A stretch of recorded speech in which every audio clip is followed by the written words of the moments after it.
Please subscribe and don't forget to press the bell icon to get notified whenever we upload a new video.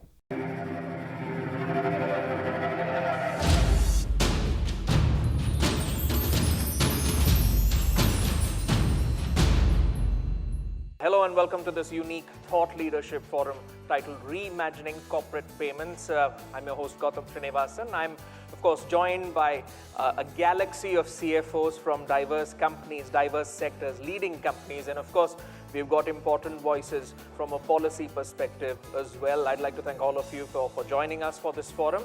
So let's quickly start things off by inviting Manoj Adlakar, Senior VP and CEO, American Express Banking Corp India, to address this August gathering. India currently processes $22 trillion, yes, $22 trillion worth of payments every year. There's been visible buzz about consumer payments related fintech, innovation in the consumer space, which we keep hearing about day in, day out, that focuses focuses on the individual, but in B2B, or the commercial space, there are many stakeholder interests, and a lot of them are here. Think about the huge implications that automation or technologies could have for the commercial space. American Express, we take a lot of pride in saying that it is a global leader across all commercial payment segments, whether it's small or medium-sized businesses to some of the largest global companies in the world. At a global level, we serve 3.3 million businesses and over 14 million card members in over 200 countries. So, what are we really hearing from stakeholders such as yourself? Emerging trends on corporate payments range from credit capacity to security of data. Security of data is absolutely mission critical to all of us. And importantly, to solutions that are mobile first and are very, very frictionless and easy to use. For businesses, it is about end-to-end payment processing because they're manual, they're costly today. So saving time and saving money in the process become very high priorities. We provide rich access, data, insights, and bring together the network of buyer and supplier relationships, which in turn provide real economic advantage to customers such as yourself. I feel that the role of the CFO has changed over a period of time. But the emerging role, I feel, is far more strategic, far more strategic. CFOs now are fully involved in enabling business strategies and, most importantly, innovating on a day-to-day basis. And I would like to end my exhortation with a reference to an icon, I'm a big fan of his, Roger Federer, with 20 Grand Slam titles. He importantly continues to raise the bar. In your own enterprise, you as a CFO would have achieved small or large parts of your goals, but if Indian companies can aggressively move ahead on the path of digital growth, then can we not set the global standard that is applauded by all, just like what the example I gave, which is Roger Federer. We at American Express will be very happy and privileged. It'll be an honor to partner with you and share your growth journey. Thank you. Thank you very much. Thank you for that, Manoj. Now for the keynote address to this August gathering, it's my privilege to invite Dr. Virmani, former Chief Economic Advisor to the Government of India, to come to the stage and share with us his thoughts on the topic. What I will do is to speak about my experiences with digital. Basic idea of the UID, the idea was the welfare program. The idea was not as an identity, and the idea was to be able to bring in everybody into the system and to weed out those duplications. The idea was to clean up the databases. You have 250 programs, you have PDS. We must know who are these people, and the only way to make sure is that everybody has a number. What is the advantage of a number? You can process it, okay? So the great thing about the digital is you put it and you know, you have information, okay? Then you can use it. But never forget the design. Question is, what is the objective?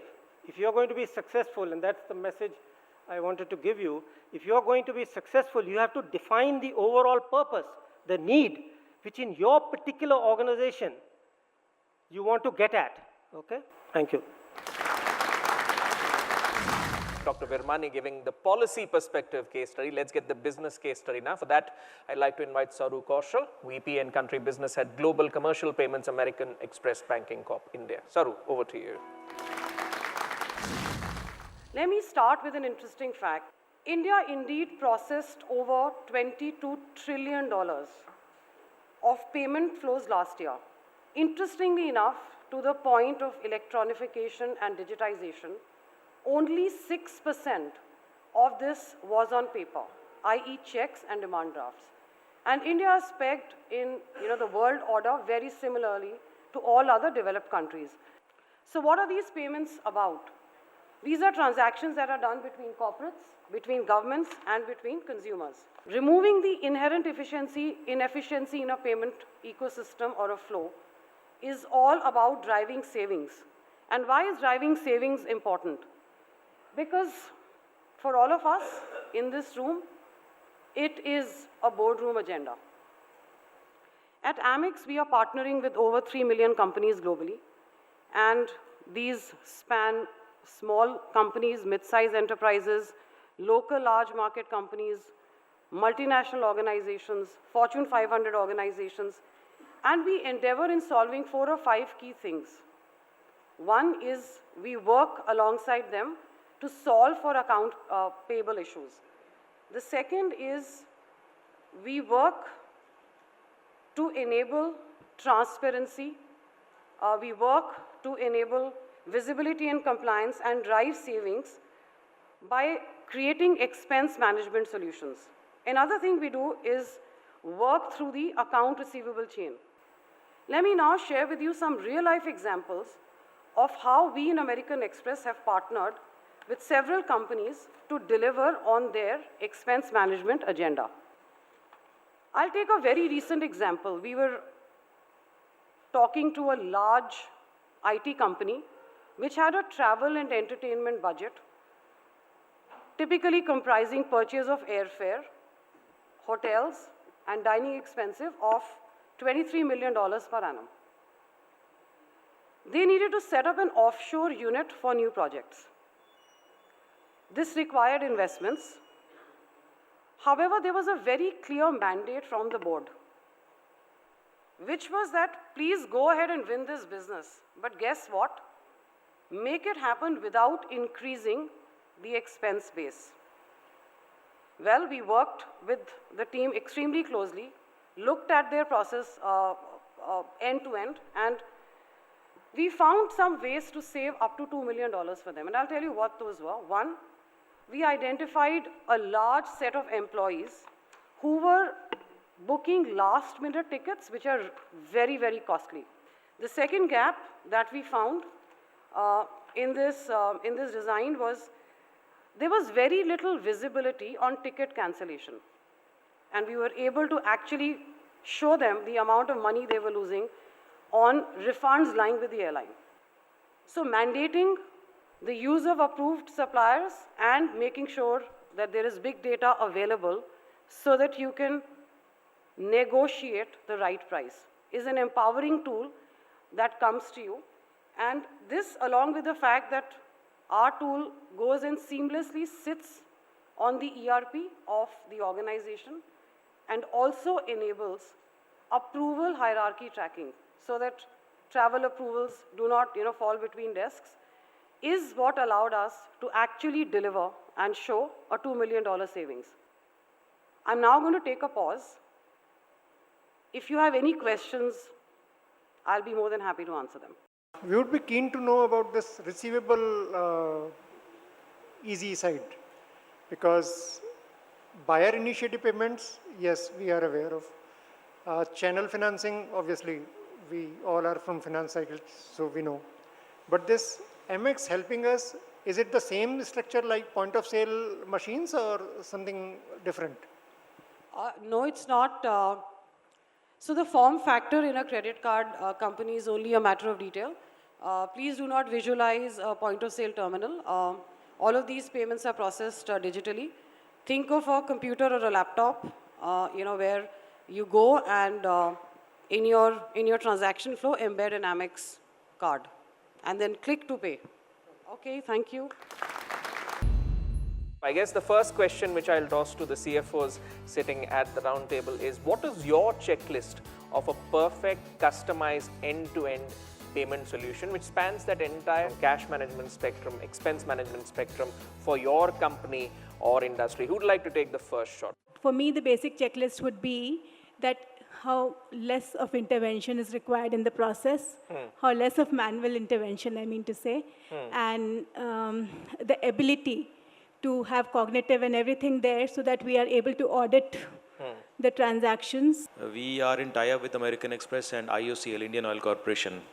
Since we have towers spread across the country, there was a huge problem for us to buy diesel in the remote areas in cash. A tripartite arrangement between IOCL, American Express and us, where we are using the IOCL cards. So we replaced cash by using IOCL cards to procure diesel, and with a back-ended payment from American Express flowing to IOCL, and we make payment to American Express. We started with 2 states, and in the last 3 years now we are operating in 20 states through this arrangement, where we have completely done away with buying diesel in cash through this arrangement. So thanks, Made life American easier Express. for you. Yeah, So you've got a good case study right there. In a payable, expense payable and suppliers payable side, my focus would be that I spend my maximum time on value for money side. I mean, pre-negotiation or purchase order placement prior to that activities should be taking my more time. And the least of time I should be taking is after receipt of material. Okay. Those should be my least of worries. And maximum should be economizing my purchases, timing my purchases so that I do not over-inventorize. I do not default to my vendors. And at the same time, I do not prepay my suppliers. At a broad level, I think there is so much of an opportunity. It all gets down to insights. It all gets down to big data. It all gets down to understanding what you're spending on. I think the opportunity comes in ensuring that the processes, which today, maybe they are there in majority of the companies, but wherever there are process gaps, it starts with ensuring that the process gaps are in place, and that is the role of all of us as CFOs to kind of intervene and interject and make, and be there.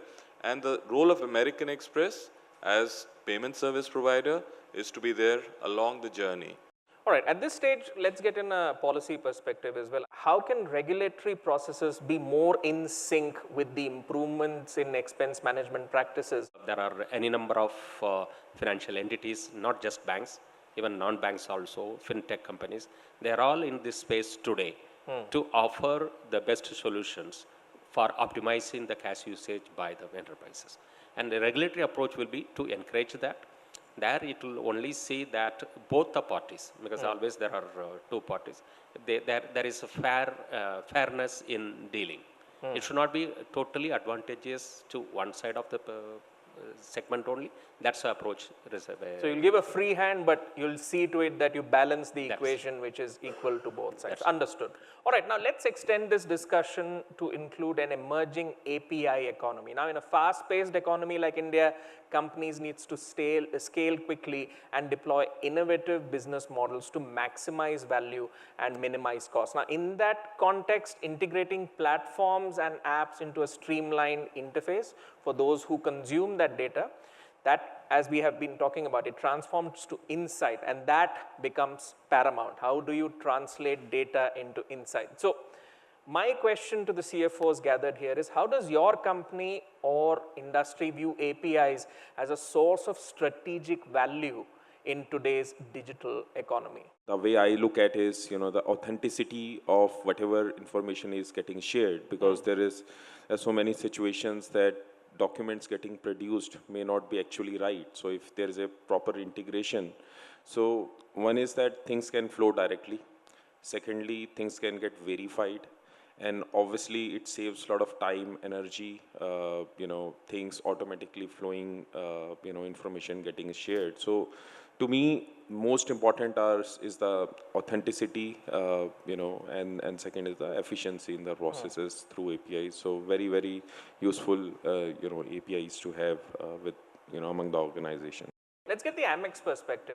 A company which specializes in connecting disparate businesses, and there are such startups in India now and around the world, who just create a labyrinth of APIs and connect disparate businesses so that data can flow from one to another. So a whole new generation of businesses. Absolutely, it's out there, and some of these are growing really fast. And no discussion about a cashless economy can be complete without a mention of blockchain. Now, so the big question is, how does industry view a blockchain payment future? The new act has come up recently, which is called IBBI, the Insolvency and Bankruptcy Code, 2016, where they have strongly recommended to create a platform called Information Utility, IU, where the government is going to give the mandate to all the banks to upload the whole data of the lenders into that system, and so also the buyers to upload the invoices into the system, so that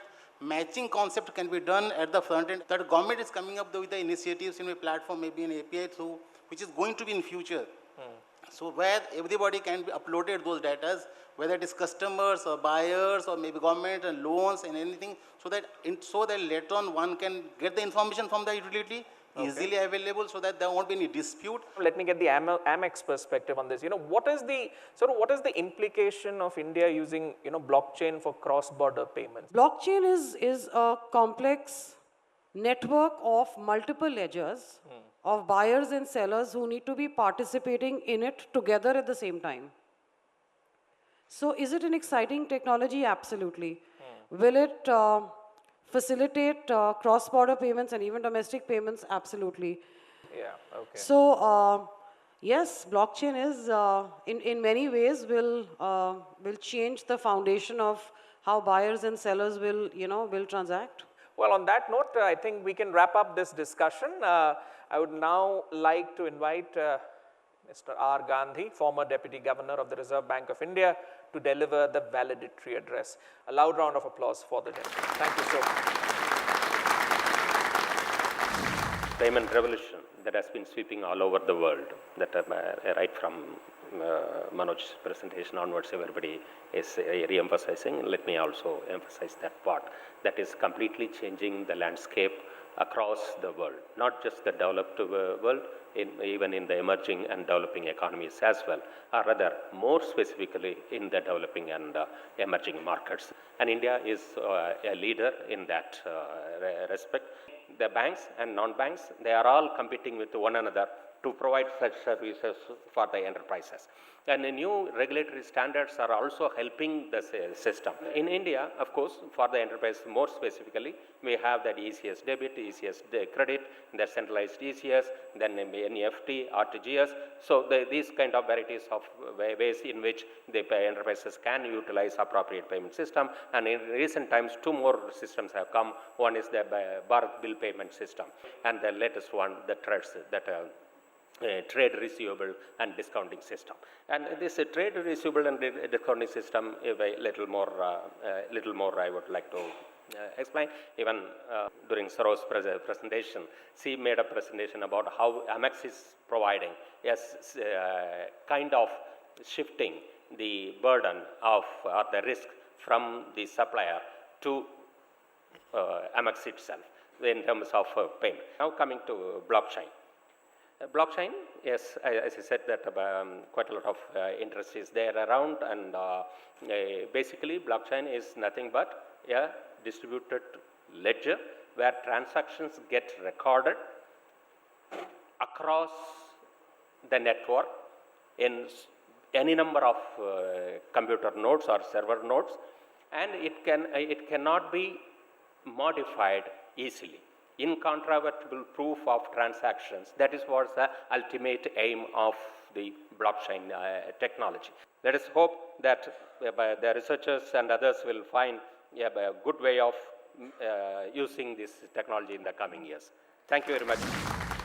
On that note, we'll conclude this unique thought leadership forum on reimagining corporate payments. It's been a very interesting session of engaging insights from both CFOs and policy makers. And I'd like to thank all of them for sharing their perspectives on the topic. And thank you to the viewers for tuning in to this special presentation. Keep watching CNBC TV18.